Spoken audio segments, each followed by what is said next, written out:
اس وقت موجودہ جو مذاکرات کی بات ہو رہی ہے، کیا یہ پیس پروسیس کے لیے بات چیت کے ذریعے معاملات حل ہو جائیں گے؟ کس کے ساتھ؟ پی ٹی آئی دہشت گردوں کے ساتھ؟ میں تو سمجھتا ہوں کہ دہشت گرد جس صورت میں بھی ہو، جس رنگ کے ہوں، جس نسل کے ہو، جس مذہب کے ہو، دہشت گردوں کے ساتھ بات چیت نہیں ہوتی، بلکہ ان کے خلاف قانونی کارروائی ہوتی ہے۔ تو پاکستان تحریک انصاف کو اگر دہشت گرد قرار دیا جائے تو پارلیمان میں ان کے وجود پہ سوال اٹھ جاتے ہیں، تو کیا آپ ان کو پارلیمانی آپ کے پارلیمان میں تو تحریک لبیک کے ممبرز بھی بیٹھ چکے ہیں۔ تو اس دوران مفاہمت یا بات چیت کے لیے پاکستان کی عوام چاہے جیسا بھی ہو، لیڈر عمران خان، نوجوانوں نے کسی حد تک انہیں ووٹ دیا ہے، اختلاف ہو سکتا ہے سیاسی، تو ایسے میں پھر کیا راستہ نکالا جائے؟ یہ گند ہے، گند کے سوا کچھ نہیں، اور اس گند کے قریب جو بھی گیا ہے وہ گندا ہو کے ہی نکلا ہے، لہٰذا صفایا کرو، باقی کوئی راستہ نہیں ہے۔ جنہوں نے بنایا ہے وہی اس کا صفایا کریں گے۔ وہ ہمارے پشتوں کا ایک لطیفہ ہے، میں تو ادھر بولنا چاہ رہا تھا لیکن ادھر مجھے موقع نہیں دیا، شاید آپ دیکھ رہے ہوں گے یا سن رہے ہوں گے، ٹائم بھی میں نے لے لیا تھا، لیکن پھر بھی وہ ایک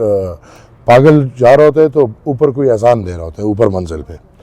تو وہ اذان دے رہا ہوتا ہے، یہ پاگل سمجھتا ہے کہ یہ مجھے کہہ رہا ہے کہ مجھے نیچے اتارا، وہ نیچے سے چیختا ہے کہ نہیں، جس نے چڑھائے وہی اتارے گا، تو بس وہی ہو رہا ہے، اس میں کوئی دوسری بات نہیں۔ جنہوں نے یہ سیاسی قوت بنائی وہی ختم کریں، تو اس طرح تو نون لیگ کے وجود پہ بھی سوال اٹھے گا دیگر سیاسی جماعتوں کریں۔ الحمدللہ میری سوال جماعت پہ نہ ایسی انگلی اٹھ سکتی ہے نہ سوال، جو بھی ریاست کے پروڈکشن ہے وہ سب کو ختم کر دیں،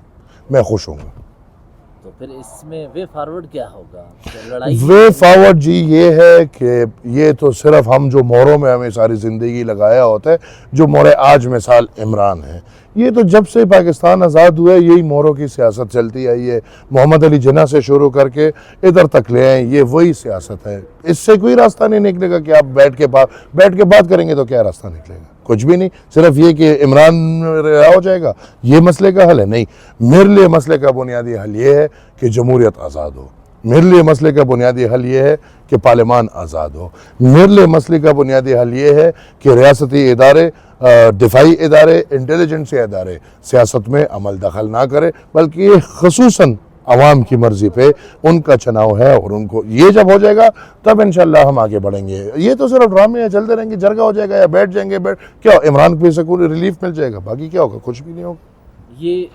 ایک ڈیموکریٹک سوچ رکھنے والے کی حیثیت سے آپ سمجھتے ہیں، یا پھر اس سیاسی جماعت کے رہنما کے طور پر سمجھتے ہیں جس کو پی ٹی آئی نے کے پی میں شکست؟ نہیں جی، میں ایک جمہوری سوچ رکھ کے یہ بات کر رہا ہوں، میں ان کو جمہوری مانتا نہیں ہوں، وہ تو کلٹ ہے، عمران کے علاوہ دوسرا بندہ نہیں تھا، اس کو تو بھائی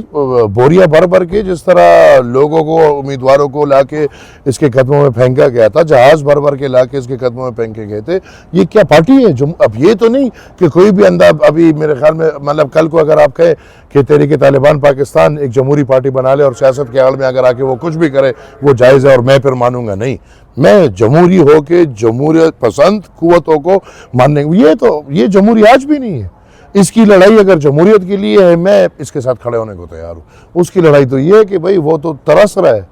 اتنا حکومت کا لالچی انسان میں نے زندگی میں نہیں دیکھا جتنا یہ ہے، تو وہ تو اپنی کرسیوں کے لیے ترس رہے، کرسیوں کے لیے لڑ رہے، وہ تو وزارت عظمیٰ کے لیے لڑ رہے، عوام کے لیے تو اس کی کوئی لڑائی نہیں جو میں اس کو کہوں کہ یہ جمہوریت کے لیے لڑ رہے اور اس کے میں ساتھ دوں۔ لہٰذا اگر وہ آج بھی کہتا ہے کہ میں جمہوریت کے لیے لڑ رہا ہوں، آج میں ساتھ دوں گا، لیکن اگر اس نے صرف اپنے معاہدے کر کے، اپنے وہ NRO مانگ کے اپنے لیے آسانہ ڈھونڈنی ہے تو ایسا تو نہیں ہو سکتا۔ وہ تو دعویٰ کر رہے ہیں میں جمہوریت کے لیے ہی کہنے کو تو وہ پھرنی نے بھی اس رات بولا کہ میں 12:30 بجے تک ڈی چوک میں تھی۔ آپ کا بہت شکریہ۔ Thank you G.